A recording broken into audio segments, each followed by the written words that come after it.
pas de panique, dossier OVNI.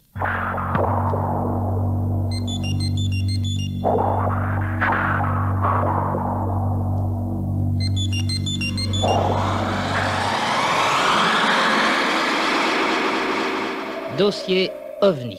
Ce soir, c'est un autre témoignage indirect que nous allons entendre, lequel? Celui de M. Pierre Gestin, qui est enquêteur du groupement d'études des phénomènes aériens, du GEPA, et il a enquêté sur une affaire assez extraordinaire. C'était le 16 décembre 1966 à 4 heures du matin, en Bretagne, près de Callac. M. Eugène Coquille, un menuisier, rentrait chez lui, et il a été confronté à un phénomène qu'il n'oubliera jamais. Pierre Gestin l'a rencontré et s'est fait raconter son histoire.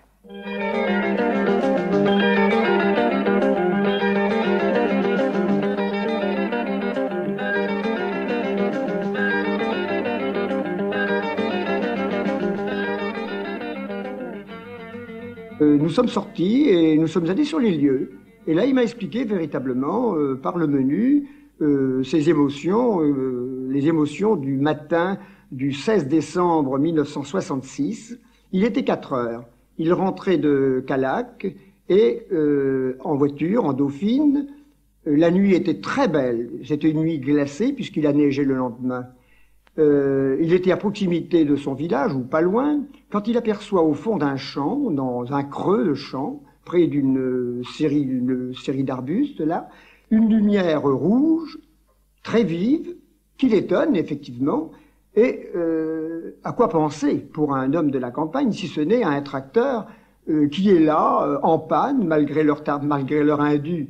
Il ne pense qu'à ça. Et il dit, ben, je vais aller voir, arriver à la hauteur, je vais m'arrêter. Ce qu'il fait, il quitte sa voiture, il laisse le moteur en marche et également ses lumières, et il s'en va, il fait à peu près 200 mètres, peut-être pas, à peu près, quoi, en direction de là où il avait vu l'appareil, et tout d'un coup, il voit cet appareil remonter un champ à 2 ou 3 mètres d'auteur, et là, alors, il est complètement suffoqué. Il fait une très belle nuit, vous savez. La lune est claire comme en plein jour. Et il me disait encore hier, j'aurais vraiment pu conduire la voiture sans mes phares.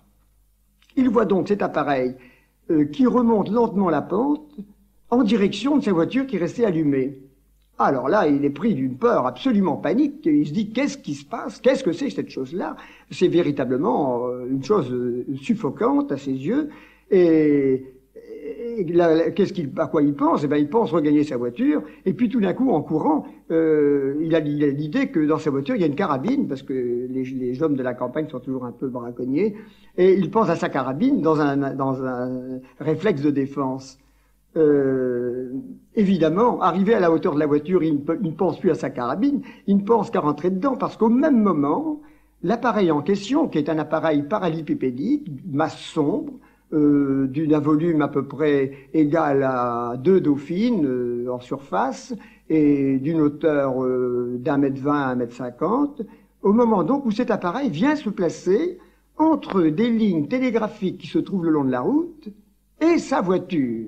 Et se tient immobile, sans un bruit, donnant un éclairage très violent par ses angles inférieurs, rouges, qui ne l'éblouissent pas d'ailleurs, dans ce qu'il dit, mais lui ne pense qu'à une chose, il a tellement peur, il en tremble, il monte dans sa voiture, il veut partir, il bloque son moteur, il le remet en marche, il le rebloque comme ça 2 ou 3 fois, avant de pouvoir partir. Mais juste au moment où il s'en va, l'appareil se déplace et va se placer de l'autre côté de la route, à peu près une distance d'une dizaine de mètres, à la hauteur d'herbes assez hautes qui se trouvent à cet endroit-là.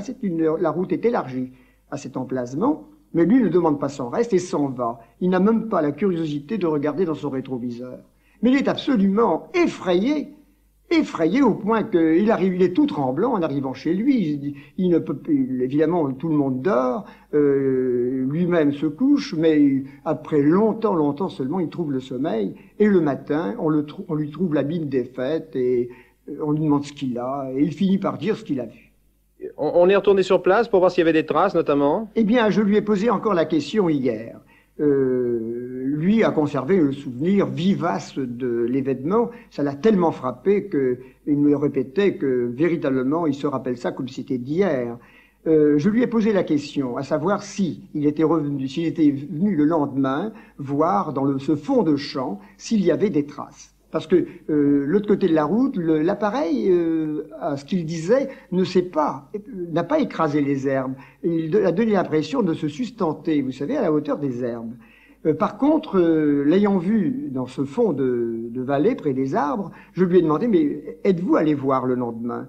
Alors il me dit, vous savez, il avait neigé, d'abord on n'y a pas pensé, mais je n'ai jamais été voir. Alors je dis ça, vous avez eu tort, et en fait, moi le premier, quand j'y pense, même un mois après, j'aurais dû aller voir. Est-ce qu'il en a parlé à la gendarmerie? Alors évidemment, en ayant parlé à ses parents, à ses frères et sœurs, le secrétaire de mairie de Bolazec a fini par le savoir, et le sachant, on a parlé aux gendarmes, qui sont venus chez lui, et évidemment il a été interrogé, et c'est de là que tout le monde l'a su.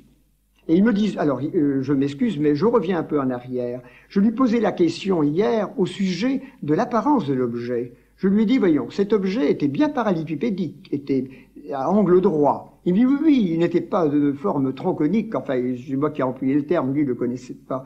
Il n'était pas de forme tronconique tel qu'il a été représenté dans noir et blanc. C'était véritablement à angle droit. C'est un menuisier, moi-même je le suis, enfin, je suis entrepreneur, je sais ce que c'est qu'un parallélépipède, et véritablement le dessin que je lui avais montré auquel il avait donné son accord était l'image même de ce qu'il avait vu. C'est un parallélépipède de 3,50 m de côté environ, sur 1,20 m à 1,50 m de haut.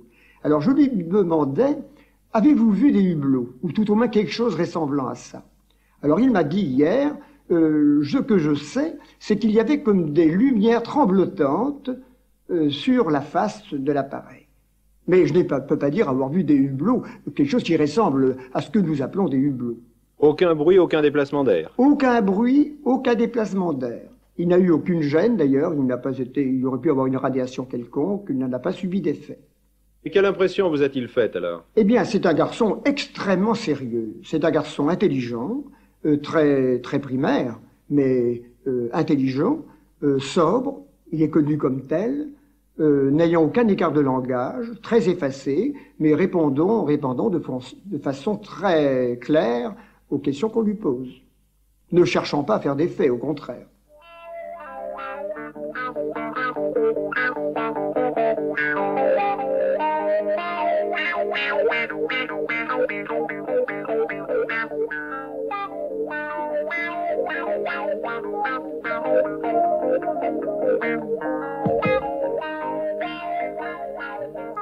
C'était le 7e témoignage de ce dossier OVNI, objet volant non identifié. C'était monsieur Pierre Gestin qui nous racontait là ce qu'avait vu monsieur Coquille. Mais c'était un témoignage indirect encore. Jean-Claude Bourret, ne serait-il pas possible, est-ce que les vrais témoins ont, disons, été un peu effrayés ou ont peur d'être ridicules, qu'ils ne veulent pas témoigner? Exactement, Claude Villers. Vous savez que nous avons essayé de joindre monsieur Eugène Coquille. Et monsieur Eugène Coquille, très traumatisé par ce qui s'est passé, par toutes les questions que les journalistes sont venus lui poser en 1966, les questions que les gendarmes également lui ont posées, n'a pas voulu répondre au micro de France Inter. Mais il y a du nouveau depuis très peu de temps, puisqu'il y a environ un quart d'heure, j'ai reçu un coup de téléphone de notre station de Brest, et convaincu du sérieux de cette émission, convaincu que France Inter ne veut pas, bien au contraire, tourner en dérision ce qu'a vu monsieur Eugène Coquille, je suis en mesure de dire maintenant qu'il accepte de nous accorder une interview et que très probablement il nous racontera lui-même ce qu'il a vu demain soir, ce qui permettra par ailleurs de comparer le sérieux de l'enquête qui a été fait par le groupement d'études des phénomènes aériens. Pas de panique, dossier OVNI.